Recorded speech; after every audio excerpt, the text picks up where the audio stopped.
Salut tout le monde, RC Gugus, bienvenue sur la chaîne. Aujourd'hui, excité, présentation d'un de mes bolides, enfin, pas le plus rapide, le Arrma Typhon Mega. Le voilà. Donc c'est pas un unboxing, ok, parce que il n'y a rien à l'intérieur de ce carton. Ça fait 6 mois que je l'ai acheté, j'ai déjà roulé pas mal, donc c'est juste une présentation de la voiture. Ok, allez, on va voir ce qu'il y a dedans. Alors, pour les amoureux du carton, me voilà. Alors, c'est le carton basique, ok, de Hobbyzone Hobby. Qu'est-ce que nous avons? Alors, on va le tourner ici. Nous avons, voilà, des photos, ok, du moteur, du variateur. Qu'est-ce que c'est ça? Des deux différentiels, on va les voir après un peu plus. Ok, sur le côté, qu'est-ce que nous avons là? Rien de spécial. Ok, ils te disent ce qui est inclus dans la machine. D'accord, donc bien sûr le Typhon 4.4 méga, le variateur méga, le moteur 12 tours Brochead méga, le Spectrum, ok, la Spectrum STX2, le receiver, CRX200, voilà, un cerveau, ok, une batterie et un chargeur, ok, et je te dis juste ce qu'il te faut, c'est 4 batteries, mais bon, on va voir ça plus en détail après. Après, sur un côté, voilà ce qu'ils te disent, ok, donc il te montre un peu l'intérieur de la voiture, il te montre encore le moteur, ok, voilà, apparemment pour Arrma il est hyper puissant, bon, moyen quand même. Le diff, ok, qui fait 51 mm. Ils te disent que les bearings, voilà, sont comme ça, c'est smooth, ok. Comment on dit? On a Metal Gears. Je sais plus en français maintenant. Ça c'est le problème d'habiter en Angleterre et de parler anglais tout le temps. C'est qu'après tu sais plus parler français. Ça va me revenir. Bon, les satellites, quoi, et les différentiels, voilà, en métal, avec le slipper, ok, les connecteurs, la radio, et là encore, il te montre encore un peu plus en détail, voilà, le châssis et tout l'électronique. Allez, je pense que maintenant on peut aller voir cette voiture un peu plus en détail. La voilà la belle, ok. Donc, le Arrma Typhon Mega. La ligne Mega, c'est en fait, on va dire que c'est la petite frère, voilà, c'est ça. La petite sœur ou le petit frère du Arrma Typhon 3S. Ok. C'est le même châssis, les mêmes pièces qu'il y a à l'intérieur. Ce qui change, c'est que la zone Mega, premièrement, nous avons la couleur qui change par rapport à celle du 3S, ok, couleur verte. Honnêtement, j'adore cette carreau, je pense qu'elle est superbe. Il y a donc bien sûr du vert, plusieurs tons de vert, du noir, des motifs, du gris, du blanc. Super carreau pour moi, honnêtement. Je préfère cette carreau à celle du 3S, personnellement. Bon, c'est pas la raison pour laquelle j'ai acheté cette voiture. Ce sera un peu con d'acheter une voiture juste pour une carreau, mais bon, voilà. Donc ça c'est la première différence avec le Arrma Typhon 3S. On note aussi les élastiques pour pas perdre les petits picots là, je sais pas comment on appelle ça, mais les picots de carrosserie, super pratique de chez Arrma, moi j'aime bien. Voilà, donc ça on va mettre ça de côté. La deuxième et la plus grande différence, ok, c'est l'électronique. Allez, on va voir ça un peu plus en détail. Alors, premièrement, nous avons le moteur. Moteur 12 tours 550 Brochead. Donc la ligne méga de Arrma, qui comprend le Arrma Centon Mega, le Arrma Granite Mega aussi, est en Brochead. Voilà. Donc c'est un moteur vraiment basique, Brochead. J'ai fait pas mal de sauts avec, il est assez puissant, mais bon, ça reste du broched. Le variateur.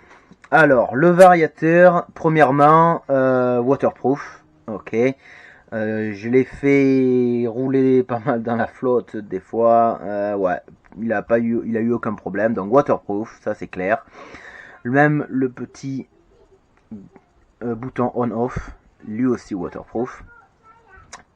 Par contre, faites attention, et ça c'est une autre différence avec le Arma Typhon 3S, c'est que ce sont des prises EC3, alors que le 3S sont des prises EC5. C'est un variateur qui prend du NIMH, batterie, et des LiPo aussi, juste je crois 2S. Je sais pas s'il marche en 3S, il faudra peut-être faire des modifications si on veut le mettre en 3S. Je sais pas, je vais voir. Si vous savez dans les commentaires, dites-le honnêtement. Il faut que j'aille voir sur le site d'Arma. Le cerveau, basique, ok. Moi honnêtement, s'il plante, je vais en prendre un peu meilleur, quoi, honnêtement. Mais bon, il est basique. Voilà, il fait le taf. Voilà. Après, ce que j'aime bien sur cette voiture, ce sont les amortisseurs. Donc, je vais la tourner un peu plus comme ça.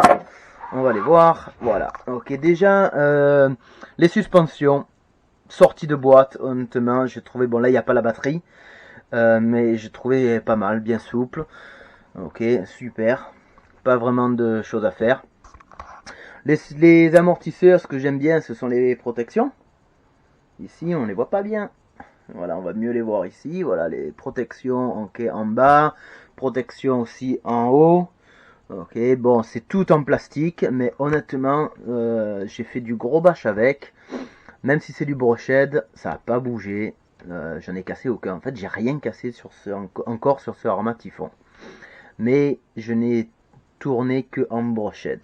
Donc, voilà, il fait le taf. Les amortisseurs de derrière, ok, pareil, ils ont aussi les protections.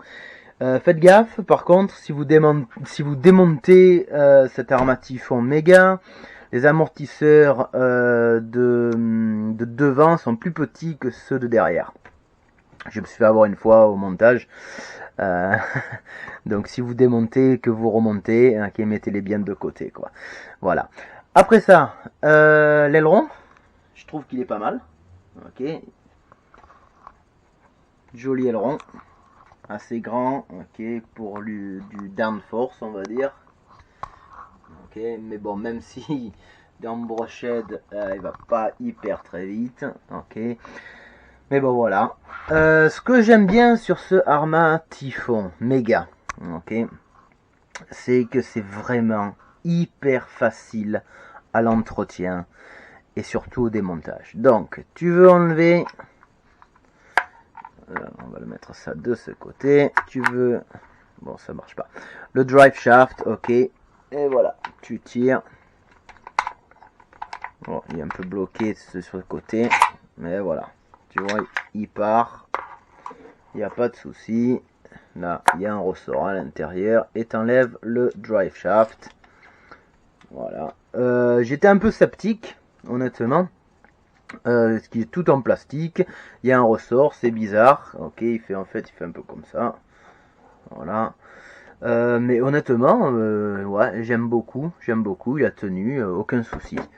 Tu veux enlever la batterie, alors t'enlèves cette vis et tu déclipses cette partie rouge, t'enlèves la batterie pour après enlever le moteur. Tu veux enlever le moteur.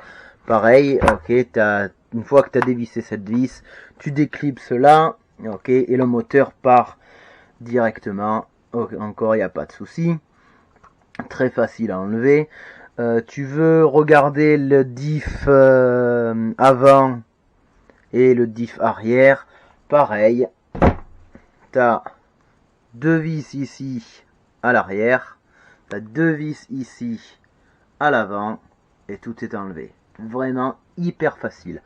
Je dirais que c'est encore plus facile de démonter cet Arma que de démonter le slash 4-4 quoi, qui est aussi très facile quoi. Voilà.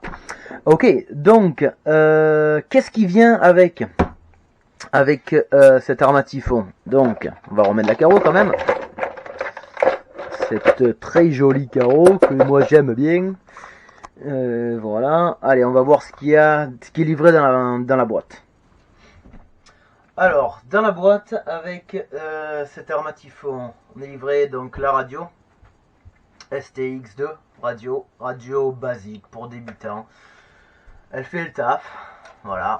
Ok, elle fait le taf en 2,4 GHz, bien sûr. Pas de mousse, ok, sur le volant. Elle marche avec 4 piles. Ok, ça sera les seules choses que vous devriez acheter.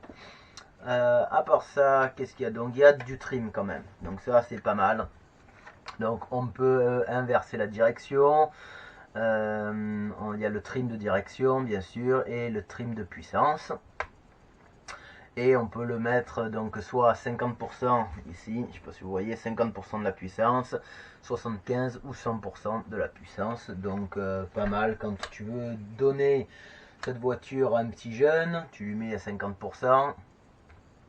Ou une personne qui n'a jamais, qui ne connaît pas trop la RC, pareil tu lui mets à 5,40, après tu changes à 75 et après tu lui mets le full power comme on dit à 100%. Et voilà, il n'y a pas de souci.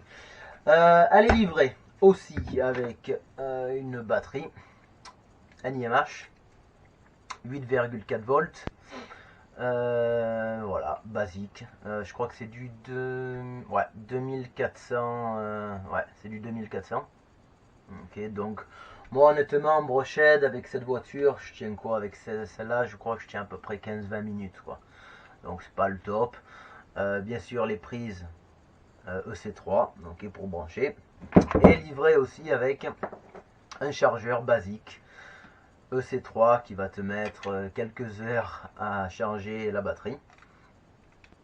Mais bon, pour un débutant, vraiment, voilà, t'as tout, honnêtement, t'as tout pour les débutants. Donc voilà. Maintenant, pourquoi j'ai acheté cet armatifon? Je voulais une voiture de bâche. Low maintenance, ok, je voulais pas l'entretenir, la laver toutes les semaines. Je voulais vraiment aller sur le circuit BMX, la dégommer, même s'il y a de la boue, ok, c'est pas grave, on roule, on dégomme. Si on casse, on change et voilà. Donc je l'ai eu pendant 6 mois, j'ai encore rien cassé, d'accord. Donc super pour ça. Ah désolé, ça a coupé, on m'a appelé en bas. Qu'est-ce que je disais? Je sais plus maintenant. Je sais plus. Bref, donc pourquoi j'ai acheté cet armatifon? Je voulais vraiment une voiture low maintenance, ok, pour vraiment le bâcher, la bâcher à fond sur le circuit BMX à côté là. Je voulais une voiture, tu charges la batterie, tu branches, tu roules, tu charges la batterie, tu branches, tu roules. Et honnêtement, c'est ça ce qu'elle fait, quoi. Voilà. J'ai encore rien cassé, ça fait 6 mois que je l'ai acheté, j'ai rien cassé, j'en suis hyper content. Ok. Maintenant, est-ce que je la recommande? Est-ce que je la recommande? Honnêtement, je la recommande à quelqu'un qui veut l'acheter, qui veut débuter en RC, qui veut une voiture fiable, on va dire, ok, sans trop de contraintes pour la laver, la démonter, tout ça. Ouais, je la recommande pour un petit jeune aussi qui débute dans la RC parce que c'est livré avec un chargeur, c'est livré avec toute la batterie et tout ça. Maintenant, honnêtement, moi, si je devais en racheter un armatifon, je prendrais le 3S. Donc ici en Angleterre, cet armatifon était de mémoire, donc je l'ai acheté il y a 6 mois, à peu près 200 livres. il y avait un deal, 200 livres, et le 3S était à 350 ou 320 je crois. Voilà, il y avait quand même 120 livres de différence. Moi je dis, si vous avez un budget de 250 euros, puisqu'il est en ce moment, j'ai regardé hier, il est à 250 euros en France, cet Armatifon Méga. Vous avez un budget de 250 euros, voilà, vous le prenez, vous allez faire du bâche, ça sera en brochette, vous allez vous amuser, pas de soucis, mais bon, ça reste du brochette, voilà. Mais vous serez toujours à temps de le passer en brushless plus tard. Si l'argent n'est pas un problème pour vous, ok, honnêtement pas de soucis, prenez le 3S. Ok, prenez le 3S. Parce que vous pouvez toujours sur le 3S, ok, si c'est trop puissant pour vous, régler le trim de puissance, ok, à 50, 75 ou 100%. De mémoire, pour le 3S, c'est la même radio. Je crois qu'il donne le tactique maintenant depuis pas longtemps, mais bon, je sais pas, je suis pas sûr. Mais de mémoire, c'est la même radio pour le 3S. Et vous l'avez directement en brushless. Voilà. Maintenant, moi personnellement, sur cette machine, pour le futur, qu'est-ce que je vais en faire? Honnêtement, ça fait 6 mois que je la roule. En brochette, ça va, impeccable. Elle fait le taf, je me suis bien amusé. Je l'ai roulé en NIMH, je l'ai roulé en 2S, ok, ça va, voilà. Maintenant, je veux la mettre en brushless, ça c'est sûr quoi. Parce qu'honnêtement, le brochette, c'est chiant, mais c'est chiant. Ça avance pas quoi, c'est un truc de malade. C'est un truc de malade. Je comprends même pas pourquoi il faut encore du brochette pour ce genre de bagnole quoi. Mettez tout en brushless quoi les mecs. Mettez tout en brushless. Bon, ce que je veux faire, je l'ai déjà dit dans la première vidéo, c'est mettre un système brushless. D'accord, donc il est où? J'ai acheté, voilà, il est là, un petit combo Goul RC sur eBay qui ira très bien, ok, made in China. Alors, je l'ai déjà ouvert, hein. Je l'ai déjà ouvert, mais je m'en souviens plus. Ouais, voilà. Le pignon qui va avec, de 17 tours, je crois. Ok, voilà. Ok, donc simple Goul RC. Ah, il ira très bien là, c'est pareil, c'est le même. Ok, voilà. Le variateur Goul RC 60 ampères. Voilà, donc il va falloir que je change les connecteurs, parce que ça c'est pas les connecteurs que j'aime bien. Voilà le bouton on off, ok, donc on va le mettre ici. On va voir pour fabriquer une petite plaque, ok, parce que bon, en double face, si on va faire du gros bâche, ok, il va sûrement se barrer, donc on va le mettre sûrement ici. Voilà, juste là à côté, ça ira très bien. Voilà, comme ça je pense qu'il va aller comme ça ici, le variateur. Donc ça il va jarter bien sûr, ça c'est le variateur du brochette, ok, donc on va le mettre ici, ce petit Goul RC avec, on va changer le moteur et on va le mettre le moteur, voilà, ici, brushless, et on va le faire tourner en brushless. Voilà, donc voici ma présentation, ok, de cet Armatifon. Est-ce que je le recommande aux débutants? Oui, si t'as pas beaucoup d'argent. Non, si tu peux acheter le 3S, achète directement le 3S. Au moins il sera directement en brushless. Maintenant, tu peux l'acheter en méga, il est très évolutif, ok, facile d'entretien. Tu l'achètes comme moi en méga parce que à l'époque, quand je l'ai acheté il y a 6 mois, je voulais pas dépenser 320 ou 350 euros dans une nouvelle voiture.